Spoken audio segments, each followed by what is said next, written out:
મિત્રો આપણી આ યુટ્યુબ ચેનલમાં સામાજિક, રાજકીય, ધર્મ અને આરટીઆઈ કેવી રીતે કરવી એવી વિવિધ માહિતી સાથે આ યુટ્યુબ ચેનલ તમને માહિતી પૂરી પાડે છે.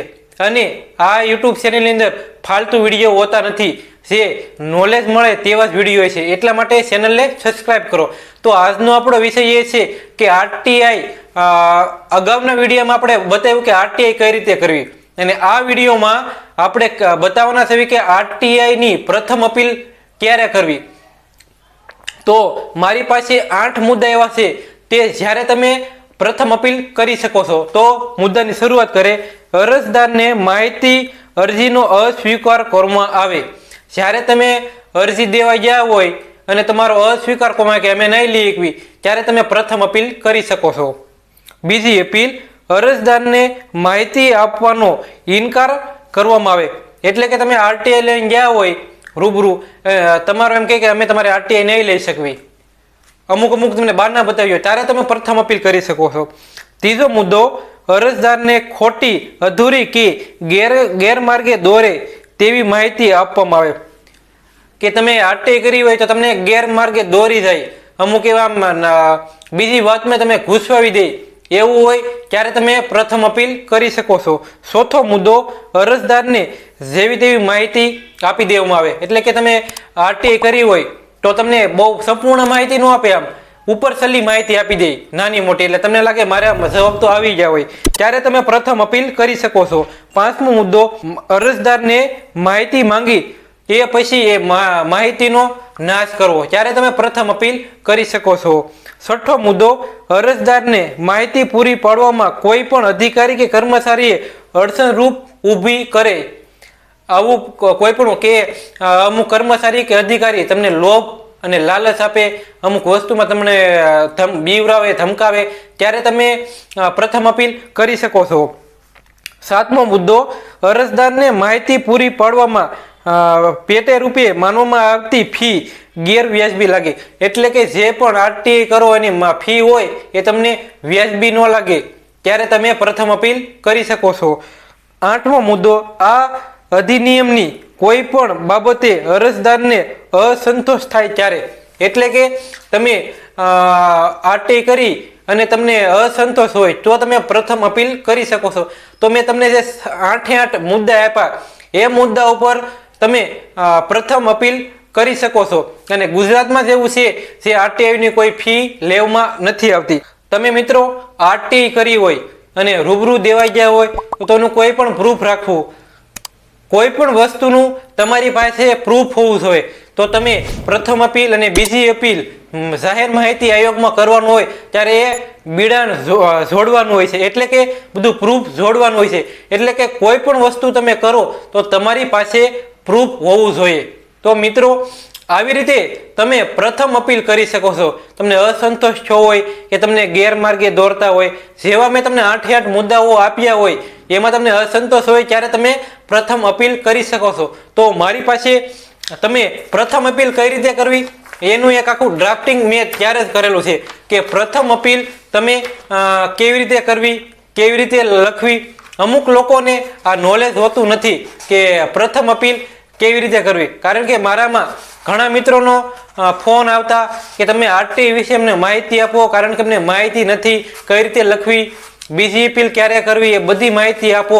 એટલે અમારે પણ અમારા ગ્રામ પંચાયતમાં આરટીઆઈ કરવી છે. તેવા ઘણા મિત્રોના મેસેજ આવ્યા, ફોન આવ્યા, ઇન્સ્ટાગ્રામમાં પણ મેસેજ આવ્યા. તો આજે એટલા માટે મારે વિડીયો બનાવ્યો, અને આવનારા સમયમાં આપણે બીજી અપીલ ક્યારે કરવી એ પણ જોઈશું. તો મારી પાસે આખું ડ્રાફ્ટિંગ તૈયાર કરેલું છે, હું તમને ફોટો પણ મોકલીશ. તો આપણે શરૂઆત કરીએ. માહિતી અધિકાર અધિનિયમ 2005 અંતર્ગત, પછી ડાબી બાજુ લખ મારું પ્રતિસરી, પ્રથમ અપીલ અધિકારી શ્રી, તેમજ કોઈ પણ જગ્યાએ તમારે અપીલ કરવું હોય તેનું નામ લખવાનું અને તાલુકો લખવાનું. શ્રીમાન સવિનય સાથે જણાવવાનું કે હું, એટલે કે તમારું નામ લખવાનું, છેલ્લા 20 વર્ષથી ફલાણા ગામમાં વસવાટ કરું છું. તો તારીખ અને વારના રોજ મેં માહિતી અધિકાર અધિનિયમ 2005 અંતર્ગત અમારા ગામના ગ્રામ પંચાયતમાં માહિતી શ્રી તલાટી કમ મંત્રીને આરટીઆઈ કરેલ પરંતુ આજે તારીખ લખવાની અને વાર લખવાનું ના રોજ પૂરા કે તમારા કેટલા દિવસ થયા, એક મહિના ઉપર દિવસ થઈ ગયા કે કેટલા દિવસ છે એ પણ લખવાનું થયા છે, છતાં પણ હજી સુધી મને કોઈ માહિતી મળેલ નથી. આથી હું આપ શ્રીને પ્રથમ અપીલ કરું છું, તેમજ મને માહિતી અધિકાર અધિનિયમ 2005 અંતર્ગત માહિતી મળે તેવી વિનંતી કરું છું. તો મિત્રો આ જે આખો છે એ પ્રથમ અપીલ કેવી રીતે કરવી એનું આખું ડ્રાફ્ટિંગ છે. તમારે જો જોતું હોય તો અમારો વોટ્સઅપ નંબર છે એની ઉપર મેસેજ કરો એટલે હું તમને PDF પણ મોકલું. આવી રીતે તમે કરી શકો ને તમારે એમાં જોશે હું તો એમાં પેલું તમારું નામ લખવાનું, સરનામું લખવાનું અને લખવાનું કે જે પણ કોઈ પણ અધિકારીની ઓફિસમાં તમે આ નકલ પ્રથમ મોકલો એટલે કે એ લખી નાખવાનું કે મને સરનામે પત્ર વ્યવહાર કરો એમ.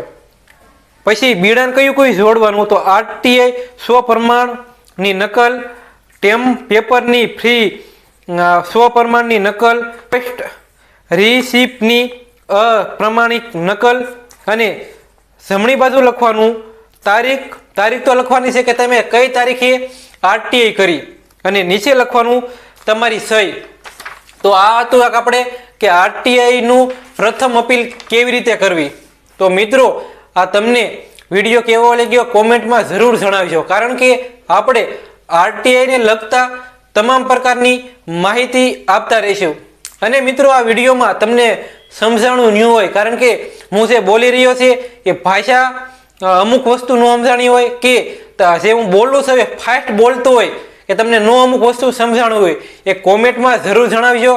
અને જે પણ તમારે જોતું હોય એ હું બંનેની PDF ડિસ્ક્રિપ્શનમાં મૂકીશ. અને આ વિડીયો વધુ શેર કરો. જે પણ લોકો જરૂરિયાત છે, તમારા ગામમાં કેટલો ભ્રષ્ટાચાર છે, કોઈ પણ કચેરીમાં તમારે જો જાણવું હોય તો RTI ના માધ્યમથી તમે જાણી શકો. અને આપણી આ YouTube ચેનલમાં સંપૂર્ણ માહિતી હશે, એક નાની વાતની પણ સંપૂર્ણ માહિતી હશે, એટલા માટે આપણો આ વિડીયો મોટો હોય છે. તો બધા મિત્રોને વિનંતી કરવામાં આવે છે કે ચેનલને સબસ્ક્રાઇબ કરો, લાઈક કરો, કોમેન્ટ કરો અને આ વિડીયો વધુ મિત્રો સુધી શેર કરો, ચેનલને સબસ્ક્રાઇબ કરો. વિડીયો જોવા બદલ બધા મિત્રોનો આભાર, ધન્યવાદ.